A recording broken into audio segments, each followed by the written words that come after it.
मैं डॉक्टर इरशाद अली खान, सहाचार्य राजनीति विज्ञान विभाग, राजकीय बांगड़ महाविद्यालय बनाम कार्यरत हूँ। आज हमने जैसे कि उदारवादी सिद्धांत और आदर्शवादी सिद्धांत का अध्ययन किया था राज्य की प्रकृति और कार्य के संदर्भ में। अब हम राज्य की उत्पत्ति और प्रकृति और कार्य क्षेत्र के संबंध में मार्क्सवादी सिद्धांत का अध्ययन करेंगे। कार्ल मार्क्स और एंजेल्स के द्वारा प्रमुख रूप से अपने रचनाएं साम्यवादी घोषणा पत्र और पूंजी में जिस राजनीतिक विचारधारा का प्रतिपादन किया गया है उसे ही मार्क्सवाद कहा जाता है। मार्क्सवाद राज्य को एक अस्वाभाविक, अस्थायी वर्गीय शोषण पर आधारित संस्था मानता है। इस संबंध में उसका अपनी विचारधारा का विस्तार से प्रतिपादन किया। राज्य के संबंध में इस विचारधारा की कुछ अधिक प्रमुख बातें इस प्रकार से हैं, जैसे कि राज्य की उत्पत्ति का आधार वर्ग विभेद है। मार्क्स की राज्य संबंधी धारणा उसके द्वारा प्रतिपादित की गई एक अन्य धारणा वर्ग संघर्ष के साथ जुड़ी हुई है। मार्क्स साम्यवादी घोषणा पत्र में लिखते हैं कि अब तक के समस्त मानव जीवन का इतिहास वर्ग संघर्ष का ही इतिहास है। राज्य का उदय इस वर्ग संघर्ष की प्रवृत्ति के आधार पर ही हुआ है और इसलिए यह एक अस्वाभाविक संस्था है। राज्य और शासन शोषण के यंत्र हैं। राज्य का उदय वर्ग भेद के कारण हुआ और राज्य संस्था सदैव ही शोषक वर्ग के सहाय के रूप में कार्य करती रही है। सामंतवादी युग में सामंत और पूंजीवादी युग में पूंजीपति राज्य की सहायता से क्रमशः किसानों और मजदूरों का शोषण करते रहे। मार्क्स के अनुसार प्राचीन काल के निरंकुश राज्यों के समान ही वर्तमान समय के लोकतंत्रीय कहे जाने वाले राज्यों के संबंध में भी यही सत्य है। इन राज्यों में केवल लोकतंत्र दिखावे की ही वस्तु होती है और राज्य की वास्तविक शक्ति पूंजीपति वर्ग अथवा उसके समर्थकों के ही हाथ में होती है। इन लोकतंत्री राज्यों में भी कानूनों का निर्माण पूंजीपतियों की संपत्ति संबंधी और अन्य हितों की रक्षा करने के लिए तथा श्रमिकों का शोषण करने के लिए ही किया जाता है। स्वयं मार्क्स के शब्दों में राज्य केवल एक ऐसा यंत्र है जिसकी सहायता से एक वर्ग दूसरे वर्ग का शोषण करता है। अंतरिम काल में सर्वहारा वर्ग की तानाशाही होती है। मार्क्स राज्य को अस्वाभाविक और अनावश्यक कहकर उसके विलीन हो जाने की बात तो करता है, लेकिन इसके साथ ही वह यह मानता है कि साम्यवादी क्रांति के प्रथम चरण में ही राज्य का अंत संभव या उचित है नहीं है। पूंजीपति के अंत के बाद भी राज्य कुछ समय तक बना रहेगा और इस काल में सर्वहारा वर्ग की तानाशाही स्थापित होगी। इस काल में राज्य की शक्ति का प्रयोग सर्वहारा वर्ग के द्वारा पूंजीपतियों के विरोध को कुचलने तथा पूंजीवाद के बचे हुए तत्वों को समाप्त करने के लिए किया जाएगा।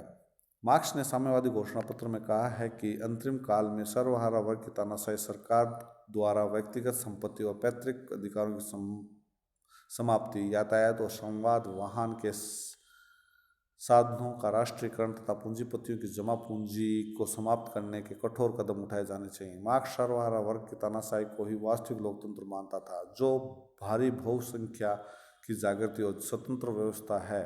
यह भारी बहुसंख्या के हित के लिए है। राज्यहीन व वर्ग विहीन समाज की स्थापना का आदर्श।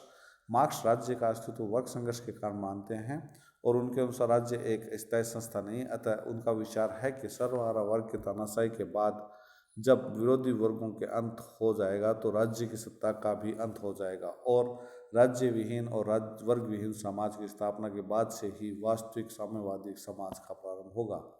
राज्यहीन और वर्ग विहीन आदर्श समाज में धर्म, जाति, रंग तथा धन के आधार पर कोई भेदभाव नहीं किया जाएगा। प्रत्येक को अधिक से अधिक न्याय प्राप्त हो सकेगा। ऐसे समाज में प्रत्येक व्यक्ति को कुछ निश्चित समय के लिए आवश्यक रूप से परिश्रम करना पड़ेगा। उत्पादन सामाजिक जरूरतों के अधीन होगा। प्रत्येक व्यक्ति को उसकी आवश्यकताओं और योग्यताओं के अनुसार वस्तुएं पारिश्रमिक प्राप्त होगा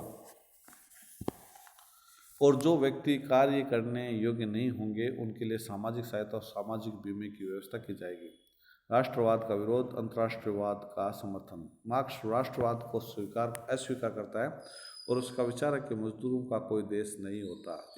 इसी कारण मार्क्सवादी धारणा में विश्व के श्रमिकों एक हो जाओ का नारा लगाया गया था। मार्क्स के विचार था कि जब व्यक्ति द्वारा व्यक्ति का शोषण समाप्त हो जाएगा तो एक राष्ट्र द्वारा दूसरे राष्ट्र के शोषण का भी अंत हो जाएगा। वर्ग संघर्ष और वर्ग शत्रुता के कम होने पर राष्ट्रों की आपसी शत्रुता का भी कोई कारण नहीं रहेगा। युद्ध सदैव के लिए समाप्त हो जाएंगे और स्थायी शांति की स्थापना होगी। राज्य की भूमिका के बारे में हम पढ़ते हैं तो मार्क्सवादी धारणा के अंतर्गत राज्य की भूमिका का अध्ययन दो रूपों में किया जा सकता है। पूंजीवादी युग और उसके पूर्व की अवस्थाओं में राज्य की भूमिका, सर्वहारा वर्ग की तानाशाही में राज्य की भूमिका। इस संबंध में यह स्मरणीय है कि सर्वहारा वर्ग की तानाशाही के बाद जिस साम्यवादी समाज की स्थापना होगी वह वर्ग विहीन और राज्य विहीन समाज होगा। जब उस अवस्था में राज्य ही नहीं रहेगा तो राज्य की भूमिका का प्रश्न उत्पन्न नहीं होता। मार्क्स का कथन है कि राज्य एक वर्गीय संगठन है जिसका उदय शोषक वर्ग की सहायता संस्था के रूप में हुआ है और शोषक वर्ग ने राज्य की सहायता से सदैव ही दलित वर्गों का शोषण किया है। चाहे दास युग हो, सामंतवादी युग हो, पूंजीवादी युग हो, राज्य की भूमिका सदैव ही शोषक वर्ग की सहायक संस्था के रूप में रही। सर्वहारा वर्ग के अधिनायकवाद में राज्य की भूमिका। मार्क्स राज्य को अस्वाभाविक और अनावश्यक कहकर उसके विलीनीकरण की बात तो करता है, लेकिन इसके साथ ही वह यथार्थवादी है और इस बात को मानता है कि साम्यवादी क्रांति के प्रथम चरण में ही राज्य का अंत संभव या वांछनीय नहीं है। पूंजीवाद के अंत के बाद भी राज्य कुछ समय तक बना रहेगा और इस काल में सर्वहारा वर्ग की तानाशाही स्थापित होगी। इन सर्वहारा वर्ग की तानाशाही में राज्य की भूमिका की मार्क्स ने कुछ विस्तार के साथ विवेचना की है। मार्क्स इस तानाशाही को भारी बहुसंख्या की जागृत तथा स्वतंत्र व्यवस्था कहता है और उसका कथन है कि यही वास्तविक लोकतंत्र है। इस काल में राज्य की शक्ति का प्रयोग सर्वहारा वर्ग के द्वारा पूंजीपतियों के विरोध को कुचलने तथा पूंजीवाद के बचे हुए तत्वों को समाप्त करने के लिए किया जाएगा। मार्क्स के अनुसार सर्वहारा वर्ग के अधिनायकवाद में राज्य के द्वारा निम्नलिखित कार्यक्रम अपनाया जाना चाहिए। भूमि के रूप में संपत्ति की व्यवस्था का अंत किया जाए। भूमि के समस्त लगान का उपयोग सार्वजनिक कार्य के लिए किया जाए। आयकर इस प्रकार लगाया जाए कि आय के साथ साथ वह भी काफ़ी मात्रा में बढ़ता जाए। उत्तराधिकार की प्रथा बिल्कुल समाप्त कर दी जाए। राज्य की पूंजी से राष्ट्रीय बैंक खोलकर लेन देन का समस्त कार्य राज्य के हाथों में केंद्रित कर दिया जाए। बैंकों पर राज्य का एकाधिकार हो। भगोड़ों और विद्रोहियों की संपत्ति जब्त कर ली जाए। डाक, तार और यातायात के समस्त साधनों पर राज्य का पूरा एकाधिकार स्थापित किया जाए। एक बड़ी योजना बनाकर राज्य के सभी उद्योग धंधों और उत्पादन साधनों का विस्तार किया जाए। पड़ती पड़ी हुई तमाम जमीन को आबाद किया जाए और जमीन को अधिक उपजाऊ बनाया जाए। प्रत्येक व्यक्ति के लिए कार्य करना अनिवार्य हो। उद्योग धंधों तथा विशेष रूप से खेती बाड़ी को चलाने के लिए लोगों को संगठित किया जाए। कृषि कार्य का उद्योग धंधों के साथ संबंध स्थापित किया जाए। देश की आबादी को शहरों और गांवों में उचित रूप से बांट कर नगरों तथा गांवों के भेद को धीरे धीरे मिटा दिया जाए। सार्वजनिक पाठशालाओं में सभी बच्चों के लिए तो मुफ्त शिक्षा की व्यवस्था की जाए। बच्चों के कारखानों में काम लेने का वर्तमान प्रथा को बिल्कुल समाप्त कर दिया जाए। पढ़ाई लिखाई का संबंध औद्योगिक उत्पादन के साथ जोड़ा जाए। सर्वहारा वर्ग के अधिनायकवाद द्वारा शांति व्यवस्था बनाए रखने तथा इसी श्रेणी के अन्य कार्य को तो किए जाएंगे। इस प्रकार सर्वहारा वर्ग के अधिनायकवाद में राज्य का कार्य क्षेत्र बहुत ही अधिक व्यापक है। व्यवहार के अंतर्गत अब तक किसी भी मार्क्सवादी या साम्यवादी राज्य में अंतिम आदर्श स्थिति साम्यवाद वर्ग विहीन राज्यहीन समाज को प्राप्त नहीं किया जा सका है।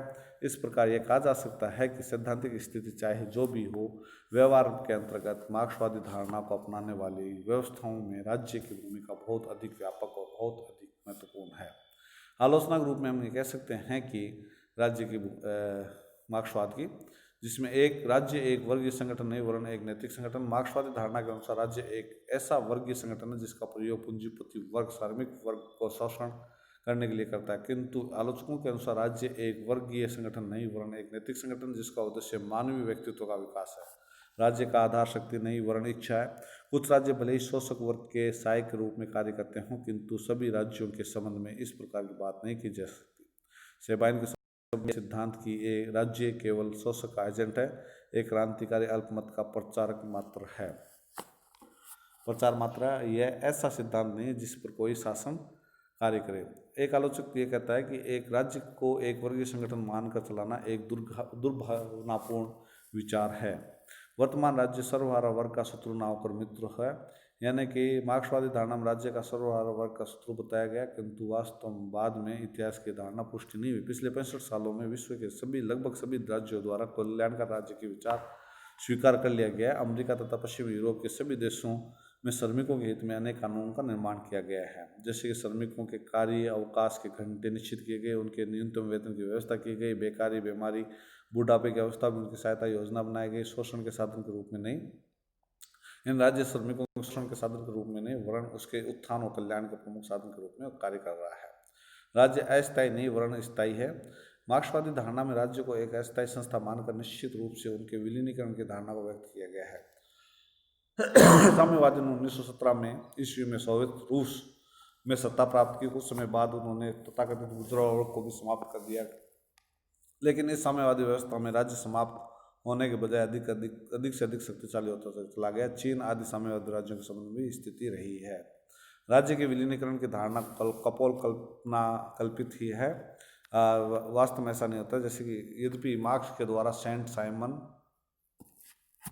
फोरियर, प्रॉन्धो जैसे विचारकों के सिद्धांतों को काल्पनिक कहकर उनका उपहास किया गया, किंतु स्वयं उसके राज्यहीन वर्ग विहीन समाज की धारणा कम काल्पनिक और कम उपहास योग्य नहीं है। प्रजातंत्र के संबंध में धारणा त्रुटिपूर्ण है। प्रजातांत्रिक राज्य और शासन के संबंध में मार्क्सवादी धारणा त्रुटिपूर्ण और स्वीकार नहीं किया जा सकता। प्रजातंत्र के अपने कुछ दोष हो सकते हैं, लेकिन मानवीय इतिहास में अब तक स्थापित व्यवस्थाओं की तुलना में प्रजातंत्र निस्संदेह एक श्रेष्ठ शासन व्यवस्था है। तानाशाही के आधार पर थोड़े से समय के लिए भले ही कुछ लाभ प्राप्त किए जा सकें, लेकिन ये लाभ स्थायी होंगे, इस बात की संभावना कम है। राष्ट्रवाद वर्तमान जीवन की महानतम शक्ति है। अंतर्राष्ट्रीयता की धारणा आगे आने वाले समय के लिए चाहे कितनी स्वाभाविक वांछनीय क्यों ना हो, इस तथ्य से इनकार नहीं किया जा सकता कि वर्तमान समय की तो महानतम शक्ति राष्ट्रवाद है। वर्गीयता से राष्ट्रीयता की भावना प्रबल होती है। यह बात सभी संकटकालीन परिस्थितियों में देखी जा सकती है। इसलिए विश्व के श्रमिकों एक हो जाओ, इस अपील का कोई औचित्य नहीं। अब हमें देख सकते हैं कि इस प्रकार राज्य को उदय, प्रकृति, कार्यक्षेत्र के संबंध में मार्क्सवादी धारणा को स्वीकार नहीं किया जा सकता। इस संबंध में मार्क्सवादी धारणा की असत्यता का प्रमाण यह है कि मार्क्सवाद की अन्य बातें तो सत्य चरितार्थ हो गई हैं, लेकिन मार्क्सवाद के अंतिम आदर्श राज्य विहीन वर्ग विहीन समाज के आदर्श को प्राप्त नहीं किया जा सकता है। कभी इस आदर्श को प्राप्त किया जा सकेगा, ये कहना निसंदेह ही संदेह का विषय है। आज इतना ही, धन्यवाद।